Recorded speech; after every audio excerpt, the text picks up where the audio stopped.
오늘 설교의 제목은 빛으로 살아가라입니다. 빛으로 살아가라. 에베소서를 읽다가 보면은 바울의 어투가 어떨 때 이제 잠깐 보면은 이거 이방인들이 들으면 살짝 기분 나쁘겠는데 이런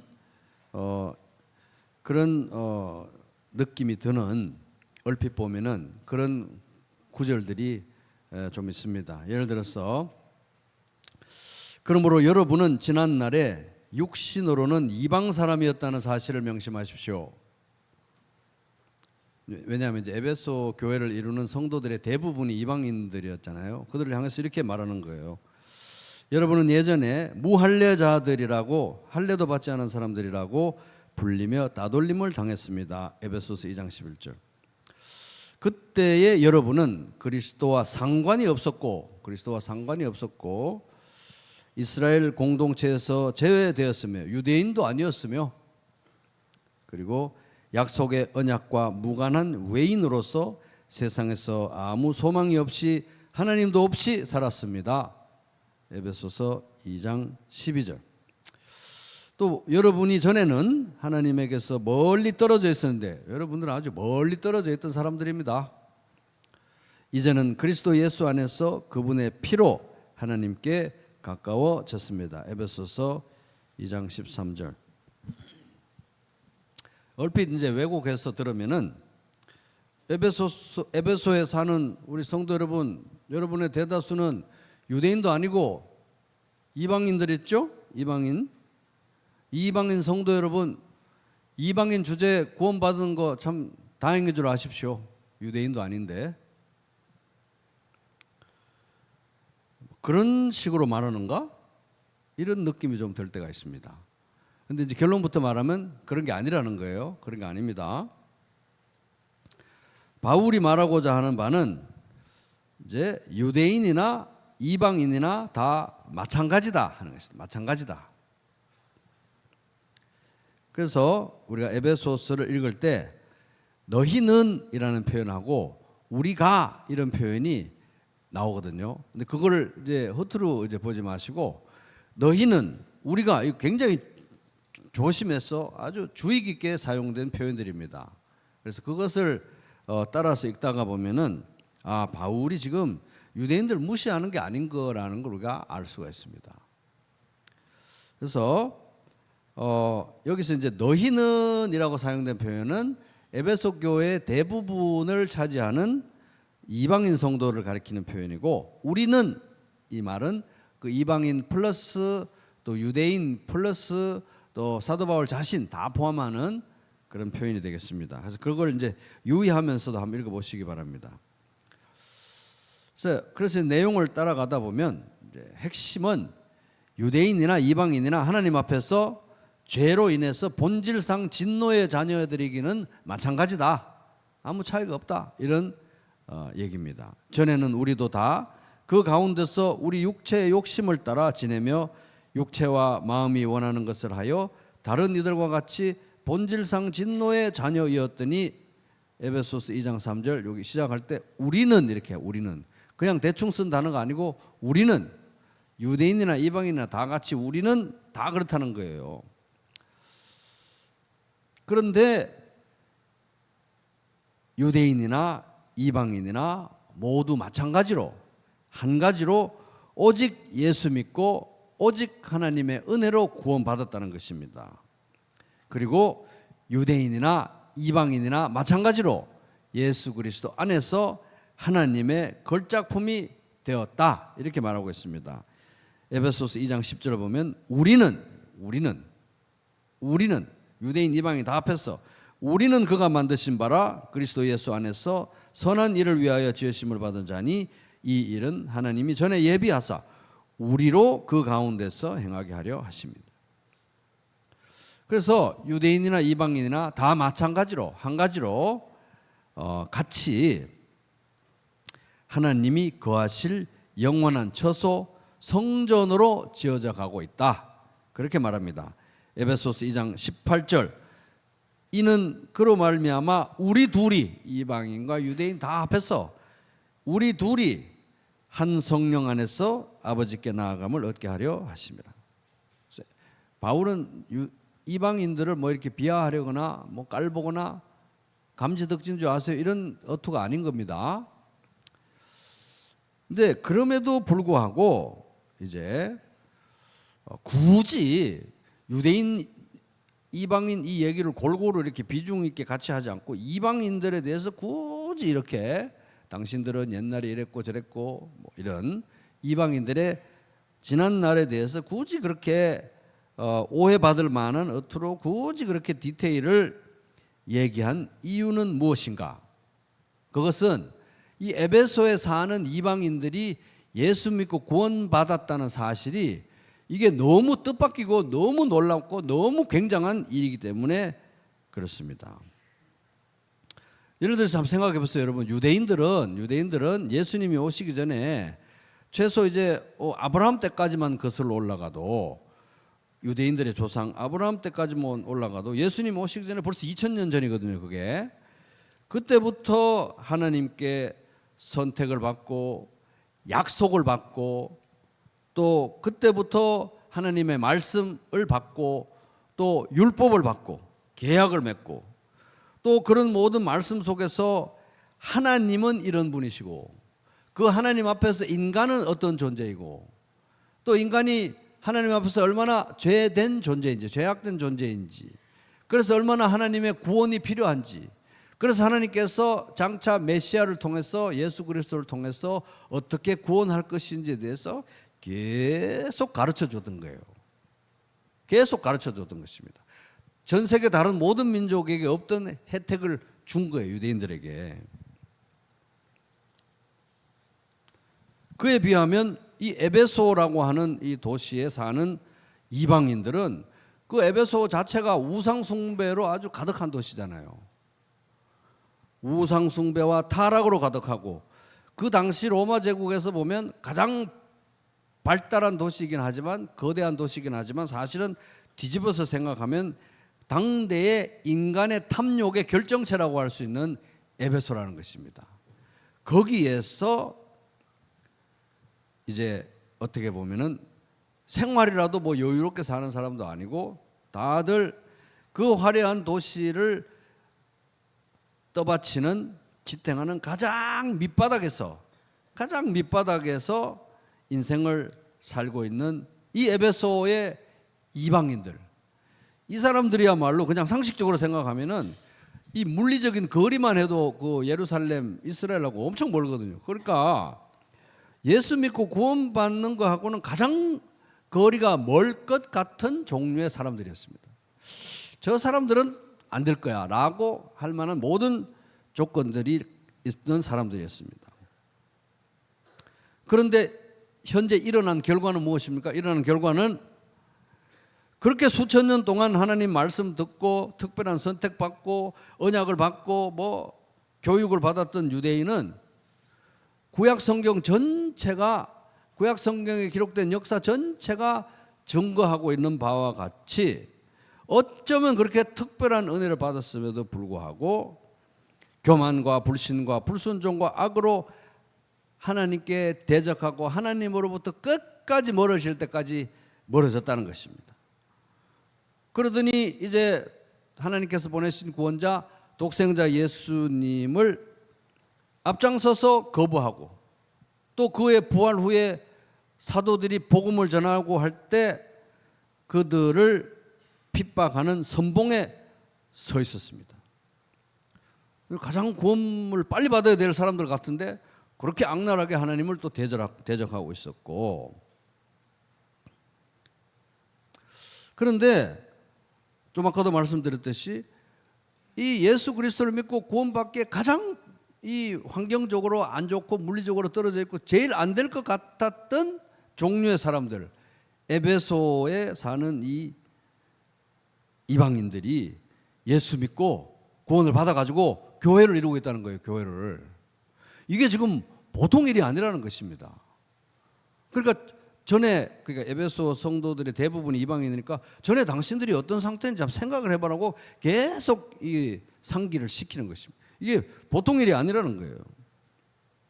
근데 더 놀라운 일은 뭐냐 하면은 이렇게 예수 믿고 이제 교회를 이루게 됐는데 이 안에서 유대인이든 이방인이든 수천 년 동안 하나님의 이 말씀을 받고 계약 가운데 있고 특별한 은총을 받았던 유대인이든 이방인이든 지금 교회를 이루는 이 예수 그리스도 안에 있는 성도들은 유대인이나 이방인이나 이런 혈통의 문제와 관계없이 동등하다, 동일하다는 것입니다. 아무런 차이가 없다는 거예요. 그래서 유대인이나 이방인이나 지금 하나님 앞에 담대히 나아갈 수 있는 근거는 내가 뭐 유대인인데 내가 뭐 이방인인데 이런 어떤 외형적인 조건 때문이 아니라 오직 예수 그리스도에 대한 믿음 때문에 나아간다. 우리가 그 안에서 그를 믿음으로 말미암아 담대함과 확신을 가지고 하나님께 나아감을 얻느니라. 에베소서 3장 12절 말씀. 다른 조건이 아니고 오직 예수를 믿음으로써이다 라고 말하고 있습니다. 그래서 이러한 놀라운 하나님의 구원과 은혜, 이 신기한 이 은혜는 그냥 갑자기 뭐 바울이 발명해낸 어떤 새로운 사상이 아니라 원래부터 영원 전부터 하나님의 계획이었다는 거예요. 하나님의 뜻이고 경륜이었다 하는 것입니다. 그래서 바울은 예수 그리스도 이전에는 이렇게 명확하지 않았기 때문에 이것을 그리스도의 비밀이라고 하는 것입니다. 그리스도의 비밀. 그리스도 안에서 모든 족속이 동등하게 구원받고 그리스도의 몸인 교회를 이루게 된다. 이거 이제 그리스도의 비밀이라고 하는 것입니다. 그리고 이제 이 교회를 통해서 나타나게 된 하나님의 꽉 찬 계획, 무르익은 계획이기 때문에 이거를 때가 찬 경륜이라고도 합니다. 그리고 이 풍성한 은혜가 너무 그리스도 안에서 너무 커서 이것을 청량할 수 없는 그리스도의 풍성함이라고 표현하고 있습니다. 따라 볼게요. 청량할 수 없는 그리스도의 풍성함.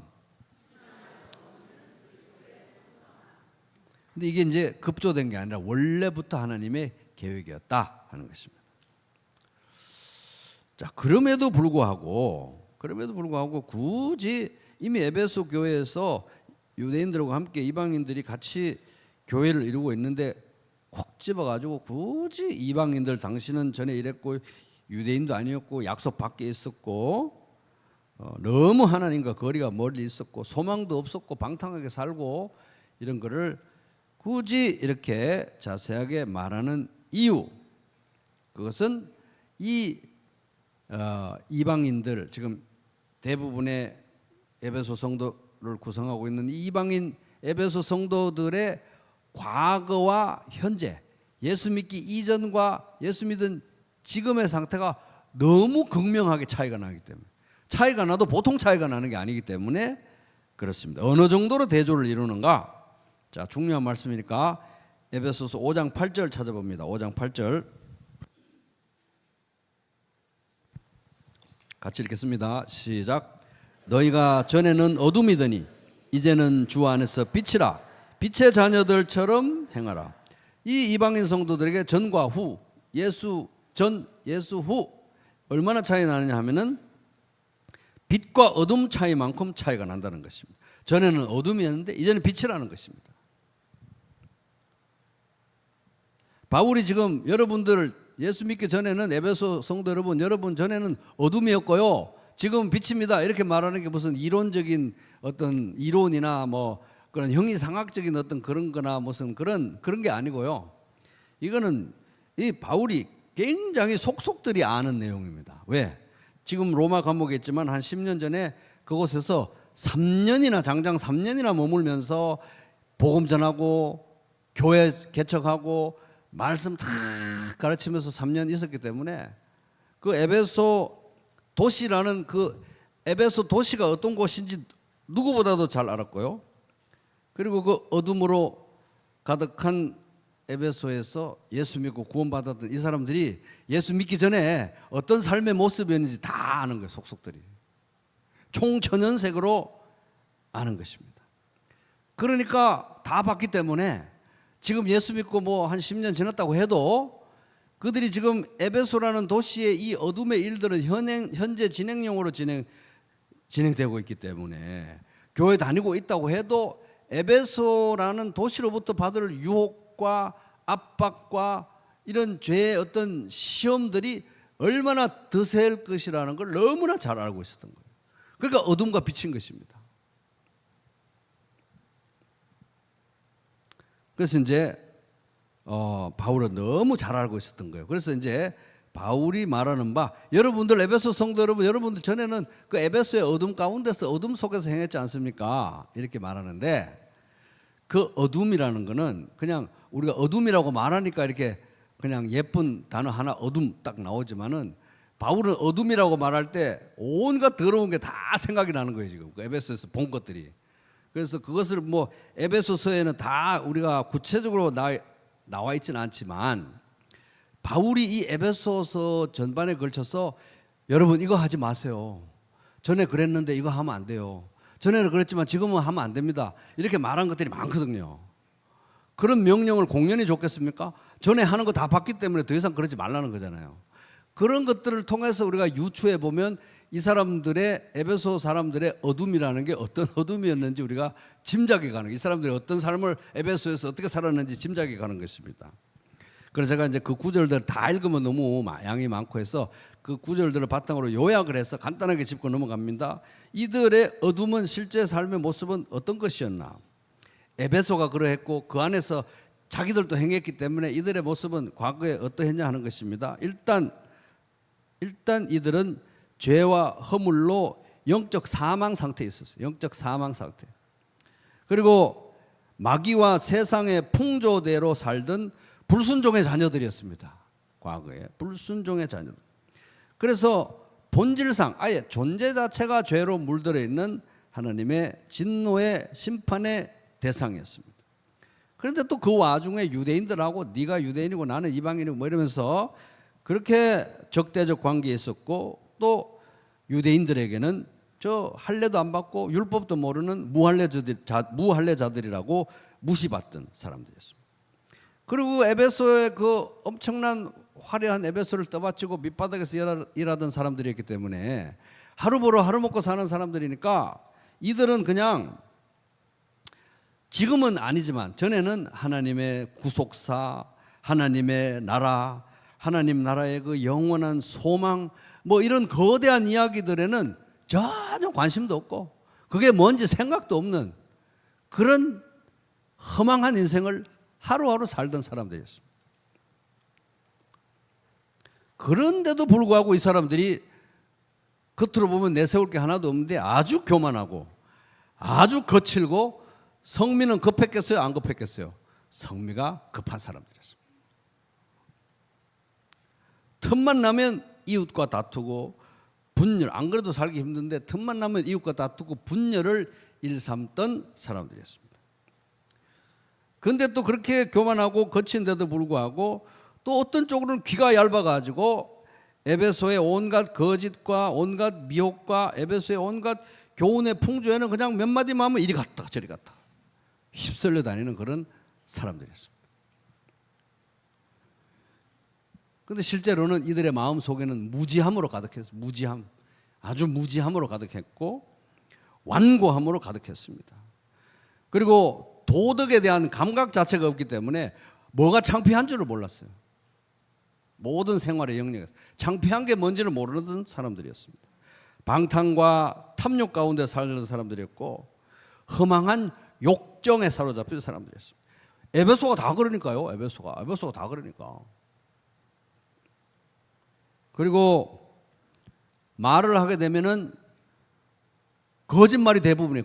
거짓말이 일상이고, 거짓말이 어때서 이런 생각을 하면서 거짓말이 일상이고, 화를 내는 게 일상이고, 아예 분노에 중독된 그런 종류의 사람들이었습니다. 그러니까 에베소라는 청청시야의 그 여러 사회 계층 속에 제일 밑바닥에 있고 그 압박이 제일 위에서부터 다음 내려가 제일 밑에까지 왔으니까 각 단계마다 분노가 있는데 이들은 얼마나 분노에 휩싸여 살았겠습니까? 도둑질과 횡령을 일삼는 사람들이었습니다. 그리고 말을 하면은 남에게 유익한 말을 하는 게 아니라 어쩜 해로운 말을 그렇게 잘하는지, 유익한 말을 너무 하기 힘들어하는 사람들. 그리고 분노는 분노인데 악의적인 분노. 그리고 언어폭력을 일삼는데 악의적인 언어폭력. 말한 거 입에서 나온 얘기 자세히 뜯어보면 너무 섬찟한 그런 악의적인 언어폭력. 악의적인 욕설로 살아가던 사람들이었습니다. 에베소가 다 그러니까 불친절하고 용서할 줄 모르는 사람들이었습니다. 바울은 이런 얘기를 하면서 이미 한 바퀴 다 돌았는데 할 얘기 웬만한 거 다 짚었는데, 에베소는 그렇고 당신들도 그렇고 다 했는데 또 이렇게 보다 보면은 계속 반복을 해요. 또 아까 했던 말 같은데 이걸 계속 반복을 하는 겁니다. 왜 반복을 할까요?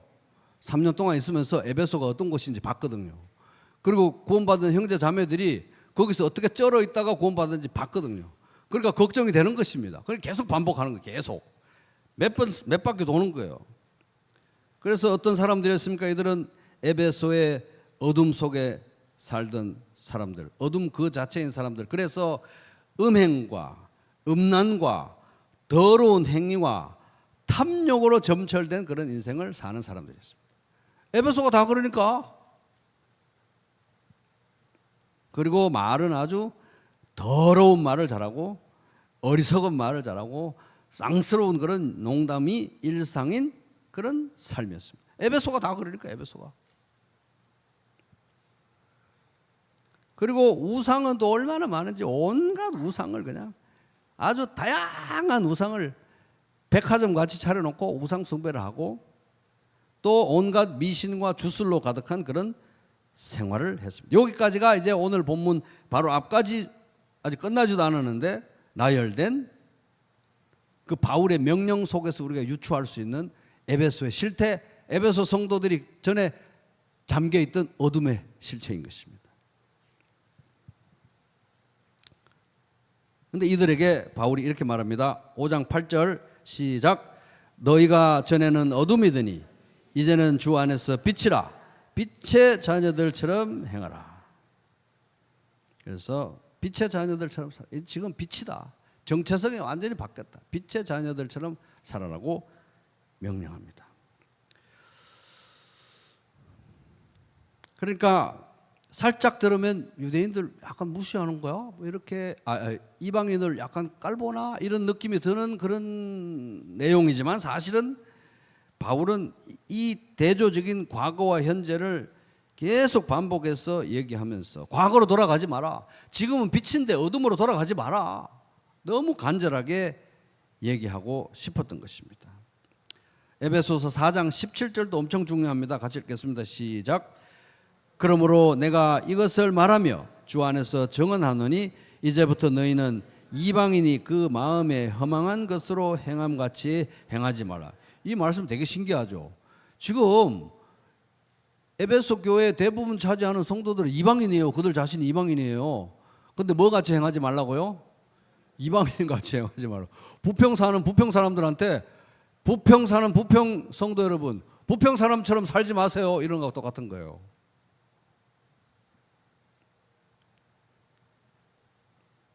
그럼 뭐 유대인대라는 거야? 유대주의자 돼가지고 유대인대라는 건가? 그것도 아니라는 것입니다. 유대인이나 이방인이나 어둠 가운데 있는 건 마찬가지입니다. 예수 그리스도 밖에 있으면. 지금은 예수님 안에서 빛이 되었으니까 빛으로 살아가라. 빛으로 살아가라. 5장 8절 그러니까 중요하죠. 다시 또 읽겠습니다. 시작. 너희가 전에는 어둠이더니 이제는 주 안에서 빛이라. 빛의 자녀들처럼 행하라. 여기 이제 행하라라는 단어 헬라어로 한번 발음해 볼게요. 페리파테오. 페리파테오라는 단어인데 여기에 걷다, 길을 가다 이런 의미입니다. 걷다, 길을 가다. 근데 이 중요한 단어를 사용해서 바울은 에베소 성도들에게 예수 믿고 구원받은 사람들로서 어떻게 살아가야 하는지, 교회를 이루는 성도들로서 어떻게 살아가야 되는지 가르쳐 줍니다. 그래서 4장 1절부터 16절까지 따라합니다. 하나됨 가운데 행하라. 시작. 4장 17절부터 32절까지 거룩함 가운데 행하라. 시작. 5장 1절부터 6절까지 사랑 가운데 행하라. 시작. 이렇게 명령하는 거예요. 그래서 우리 이제 사랑 가운데 행하라 볼 때는 사랑과 거룩이 동전의 양면과 같다, 이제 그것도 우리가 짚었습니다. 그래서 5장 7절 오늘 5장 7절 이후로 오늘 본문까지 14절까지는 핵심은 따릅니다. 빛 가운데 행하라. 시작. 페리파테오, 걷다 길을 가다라는 거잖아요. 이 페리파테오라는 단어가 이 신앙의 본질에 대해서 엄청나게 중요한 걸 얘기합니다. 페리파테오, 걷다 길을 가다. 내가 그랬는데 이렇게 손들지 마시고 잘 그냥 듣기만 하세요. 많은 사람들이 예수 믿는 신앙을, 예수님은 지금 십자가 죽으시고 3일 만에 부활하셔서 살아계신 예수님을 믿는데, 많은 사람들이 예수 믿는 신앙을 무슨 득도한 것처럼 생각해요. 득도. 그래가지고 몇 년, 몇 월, 며칠에 나는 득도했다. 천국 가는 공식, 구원받는 공식에 득도했다. 그날. 그러니 나는 저 득도 못한 저런 다른 인간들과 달리 나는 천국 간다.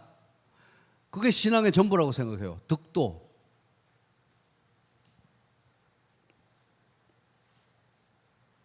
또 어떤 사람들은 신앙을 무슨 합격증 정도로 생각합니다.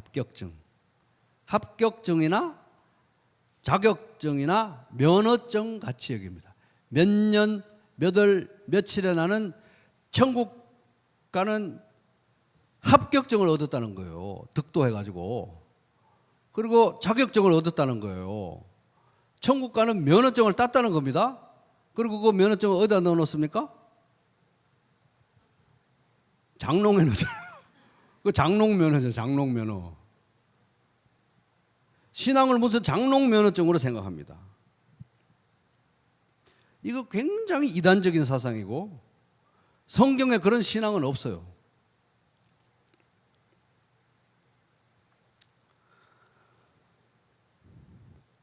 예수께서 이르시되 내가 곧 길이요 진리요 생명이니 나로 말미암지 않고는 아버지께로 올 자가 없느니라. 요한복음 14장 6절. 성경이 말하는 예수 믿는 신앙은 새 생명을 얻는 거예요. 새 생명. 따라해볼게요. 새 생명.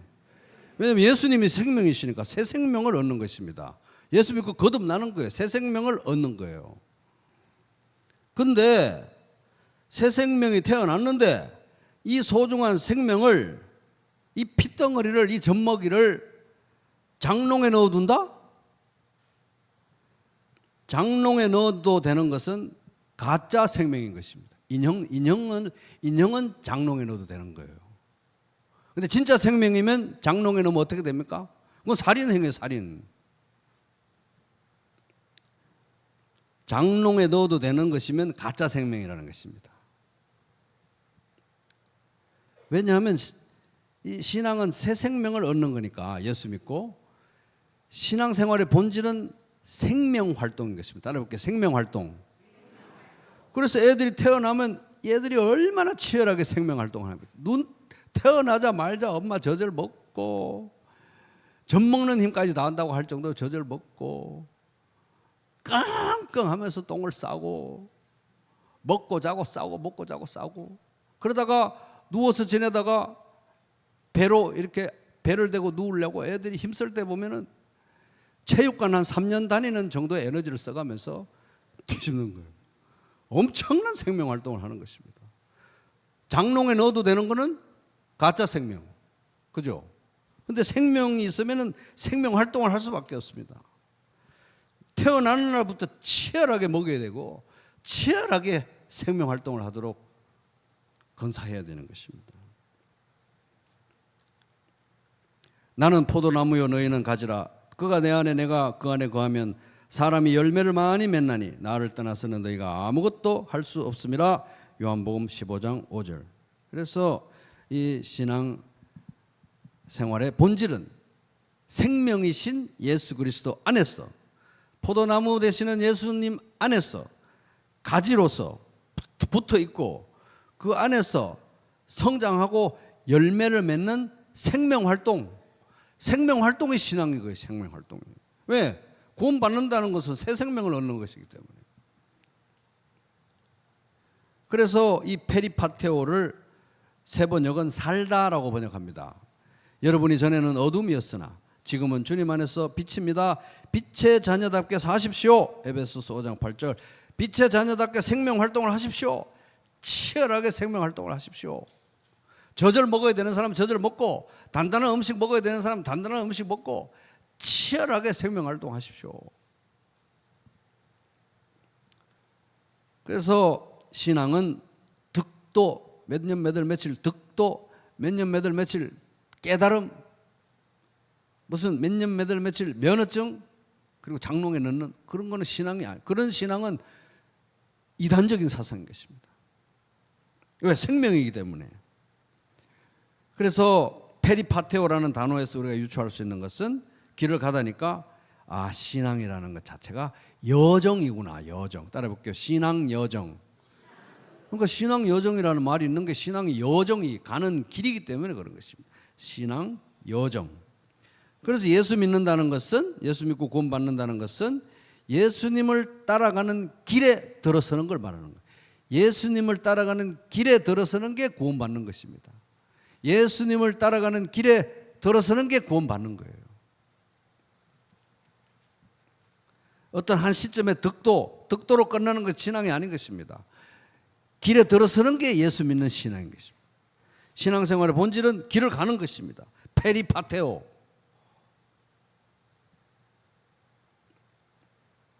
그러니까 예수님 말씀하십니다. 또 무리에게 이르시되 아무든지 나를 따라오려거든 자기를 부인하고 날마다 자기 십자가를 지고 나를 따를 것이라. 왜 예수님 따라가야 됩니까? 나의 길, 다른 사람의 길, 이 세상의 길, 마귀의 길은 안 되거든요. 그 길로 가면 멸망으로 인도되기 때문에 그 길은 안 되는 것입니다. 그러니까 예수님의 길을 따라. 그러니까 에녹도 하나님과 동행했죠. 다른 길은 안 되니까. 그 말은 뭡니까? 내 길도 안 되고 너의 길도 안 되고 사람의 길, 마귀의 길은 안 된다는 건 뭐예요? 나를 부정하는 것입니다. 나는 안 돼요.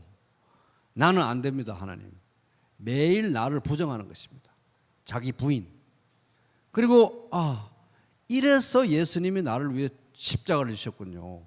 내가 이제 자랑할 거는 예수의 십자가밖에 없습니다. 나를 위해 예수님이 지신 십자가밖에는 아무것도 자랑할 게 없고 이것이 나의 정체성이고 자랑이고 내 인생의 목표입니다. 그러니까 자기 십자가를 지고 따라가는 것입니다. 누구를 따라갑니까? 진리이신 예수님을 따라가는 것입니다. 언제까지? 죽을 때까지. 그리고 그 너머에 영원히 따라가는 것입니다. 이제 천국 왔으니까 이제 예수 좀 그만 따라가지 그런 게 아니고 예수와 연합됐기 때문에 영원히 예수가 있는 곳에 우리 있는 것입니다. 그래서 이제 오늘 이제 5장 7절부터 오늘 본문 14절까지 핵심은 한 번 더 따라합니다. 빛 가운데 행하라. 이게 핵심인데 왜 우리가 빛 가운데 행해야 되냐? 왜 우리가 빛 가운데 페리파테오 해야 되는가? 우리가 빛이기 때문에 페리파테오, 빛 가운데 행해야 되는 것입니다. 한 번 더 5장 8절 엄청 중요하니까 또 읽겠습니다. 시작. 너희가 전에는 어둠이더니 이제는 주 안에서 빛이라. 빛의 자녀들처럼 행하라. 페리파테오. 그래서 이제 오늘 특별히 11절부터 14절 오늘 본문에 보면은 이 우리가 빛 가운데 행해야 되는 게 우리가 빛이니까. 그런데 이 우리가 빛이라고 할 때 이 빛의 속성이 뭔지 이제 한 세 가지 정도 요약할 수 있는데 그 남은 시간은 아주 짤막하게 이 오늘 본문이 말하는 빛의 속성에 대해서 한번 얘기해 보겠습니다. 첫째 따라 볼게요. 어둠을 드러낸다. 시작. 5장 11절 12절 같이 읽습니다. 시작. 너희는 열매 없는 어둠의 일에 참여하지 말고 도리어 책망하라. 그들이 은밀히 행하는 것들은 말하기도 부끄러운 것들이라. 여기 보면 이제 11절에 열매 없는 어둠의 일이라고 되어 있죠. 열매 없는 어둠의 일. 이게 바로 에베소의 그 영적 어둠 속에서 에베소 사람들이 또 이 이방인들이 구원받기 전에 그 살아가던 어둠의 일을 말하는 것입니다. 근데 이 사람들하고 아예 이 사람들이 없는 곳에서 살 수는 없죠. 그러려면 지구를 떠나야 되니까 그들과 직장 생활도 해야 되고 학교도 같이 다녀야 되고 이웃도 같이. 그런데 뭘 하지 말아야 됩니까? 가담하지 마라, 참여하지 마라. 열매 없는 어둠의 일에, 에베소의 일에 가담하지 마라, 참여하지 말라는 것입니다. 왜냐하면 그들이 어둠 속에서 행하는 일은, 어둠 속에서 행하는 일은 겉으로 아무리 휘황찬란해 보인다고 할지라도 그것들은, 어둠 속에서 행하는 모든 것들은 말하기도 창피하다 하는 것입니다. 근데 여기 보면 열매 없는 어둠의 일이라고 되어 있죠. 열매 없는 어둠의 일. 어둠의 일이 왜 열매가 없을까요? 생명이 없기 때문에 그렇습니다. 열매 없는 어둠의 일, 생명이 없기 때문에, 영적 사망 상태에 있는 사람들이 따라가는 길이고 일이기 때문에 그렇습니다. 근데 이제 여기 책망하라고 이제 어떤 그 단어가 있죠. 11절에 열매 없는 어둠의 일에 참여하지 말고 열매 없는 어둠의 일을 책망하라 이렇게 되어 있는데, 이게 이제 책망하라로 이렇게 번역을 해가지고 읽으면 이게 상당히 오해가 많습니다. 실제로 책망하다라고 번역된 이 헬라어 단어 엘랭코라는 이 단어는 드러낸다는 거예요. 드러낸다. 드러낸다고 하는 게 문맥에 더 맞는 번역입니다. 드러낸다. 그래서 새 번역은 여러분은 열매 없는 어둠의 일에 끼어들지 말고 오히려 폭로하십시오라고 번역합니다. 드러내십시오. 그러니까 책망하다라고 우리가 잘못 읽으면은, 우리가 에베소에서, 영적 어둠에 있는 에베소에 살면서, 크리스찬으로 살면서 우리는 빛이니까, 빛에 속한 사람들이니까 이 안 믿는, 이 예수 안 믿는 이 사람들에게 그렇게 살면 안 돼요. 똑바로 살아야지, 도덕적으로 살아야지, 책망하고 나무라고 꾸짖고 기독교 윤리를 강요하고 기독교 윤리 주입시키고 그러면 안 돼요. 훈장처럼 사는 것처럼 생각하는데 그건 빛이 살아가는 방식이 아닌 것입니다. 그건 바리새인들이 하는 일이죠. 복음으로 살아가는 사람들이 아닌 것입니다. 기독교 윤리는 성경에 근거한 성도들이 살아가는 방식인데, 기독교 윤리는 누가 지켜야 되는 거예요? 우리가 지켜야죠. 우리는 안 지키고 왜 남한테 자꾸 이렇게 해라 저렇게 해라 하는 것입니까? 우리가 지켜야 되는 것이, 우리가 먼저. 그러면 열매 없는 어둠의 일을 우리가 어떻게 폭로하고 드러내는가, 그 방식이 무엇인가 하는 것입니다. 그거 가기 전에 참 이 드러낸다라는 이 단어 엘렌코가 똑같은 단어가 사용된 아주 신기한 구절이 있는데 들어보세요. 악을 행하는 자마다 빛을 미워하여 빛으로 오지 아니하나니 이는 그 행위가 드러날까 하며. 엘렌코, 요한복음 3장 20절. 악을 행하는 자마다 빛을 미워하여 빛으로 오지 아니하나니 그 행위가 드러날까 하며. 엘렌코, 똑같은 단어가 사용됐습니다. 그럼 이제 우리가 이 어둠으로 가득한 에베소에서 빛으로 부르심을 받았는데 어떻게 어둠의 일을 드러내느냐, 우리 주변에 어떻게 어둠의 일을 폭로하고 드러내느냐. 5장 9절 같이 읽습니다. 시작. 빛의 열매는 오직 착함과 의로움과 진실함에 있느니라. 그래서 우리가 이거 성령의 열매, 갈라디아서 5장에 있는 것들하고 다 일맥상통합니다.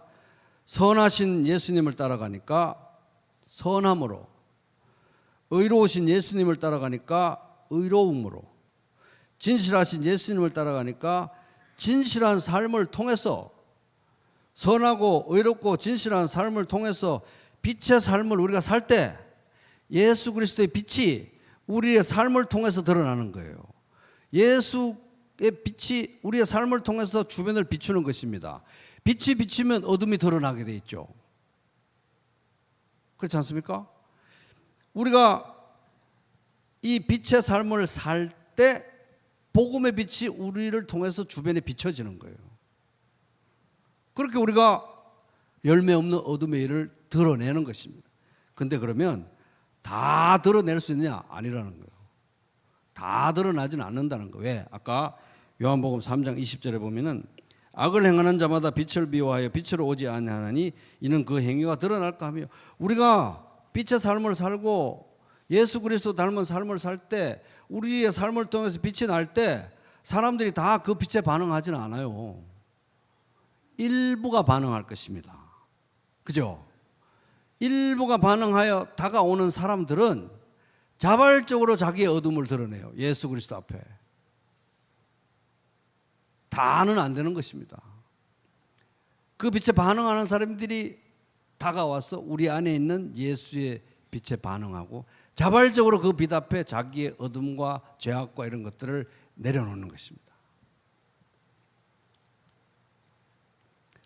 그렇게 어둠이 드러나야 되는 이유, 어둠이 드러나야 빛을 얻게 되고 죽음이 드러나야 생명을 얻게 되고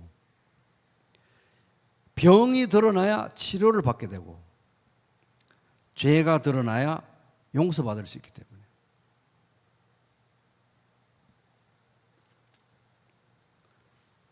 자, 둘째, 우리가 이 어둠으로 가득한 곳에 빛으로 부르심 받았는데 이 빛의 속성 둘째 따라 보겠습니다.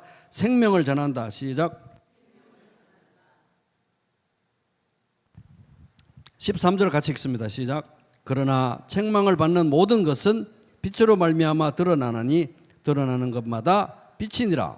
여기 책망을 라고 번역된 요 단어도 엘렌코, 드러낸다라는 뜻입니다.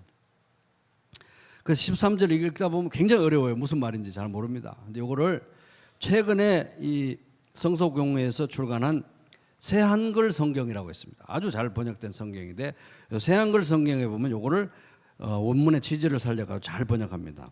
들어보세요.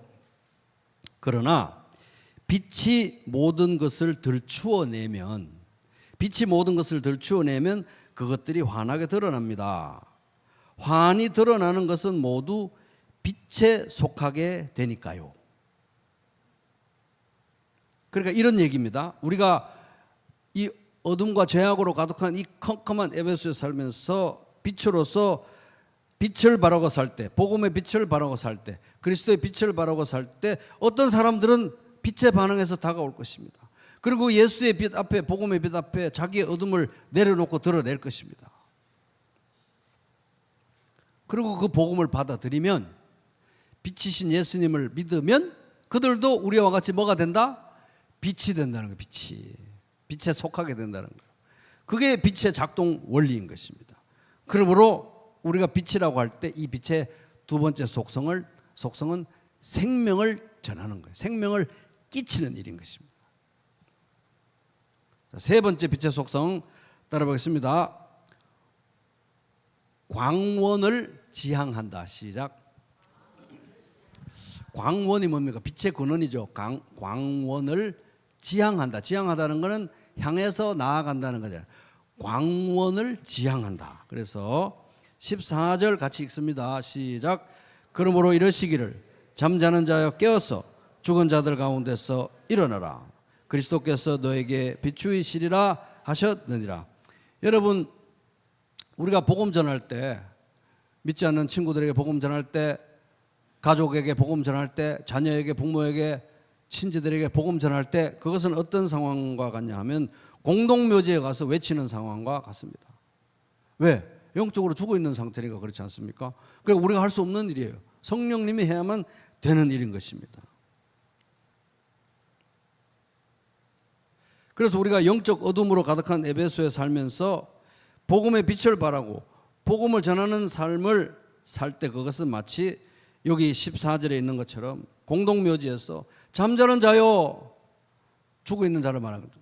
잠자는 자요, 죽은 자들 가운데서 일어나라. 예수 그리스도의 빛이 너에게 비칠 것이다. 죽은 자들 가운데서 일어나서 예수 그리스도의 빛을 받아라. 예수 그리스도의 빛이 너의 생명이다. 이렇게 외치는 거하고 똑같은 거예요. 왜? 여기는 영적 죽음의 도시이기 때문에 그렇습니다. 근데 이 말씀을 자세히 보면은 잠자는 자여 일어나라. 그리고 나 봐봐, 나. 내가 얼마나 빛나는지 나. 교회 다니는 나 얼마나 빛나는지 나의 빛을 봐, 이게 아니고 누구의 빛을 보라? 그리스도의 빛을 보라는 거예요. 그러니까 나는 광원이다 아니다? 아니라는 거예요. 광원은 누굽니까? 예수 그리스도. 예수 그리스도가 광원, 빛의 근원. 나는 그 빛을 머금고 반사하는 반사체에 불과한 것입니다.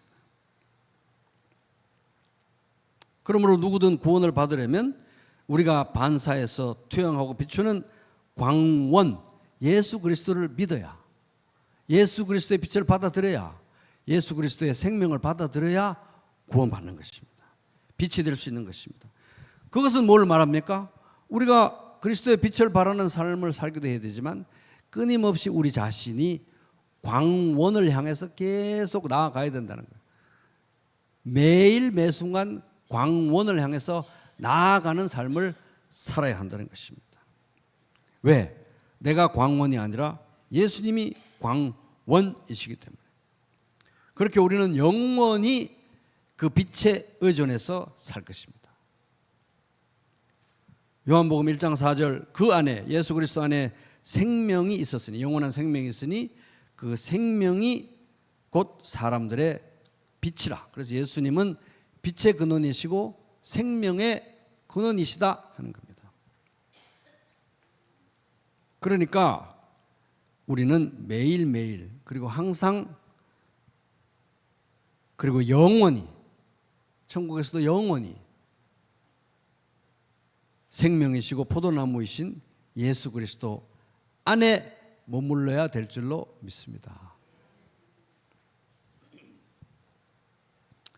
그리고 이 말씀은 어둠 속에 있는 믿지 않는 사람들을 하게 복음의 빛을 비추는 거에만 적용되지 않고요. 또 하나 중요한 적용점이 있습니다. 그것은 뭐냐 하면은 이미 우리 에베소에 있는 우리 성도들, 부평에 있는 우리 성도들은 어둠에서 건진받고 빛이 되어 빛 가운데 거하고 있잖아요.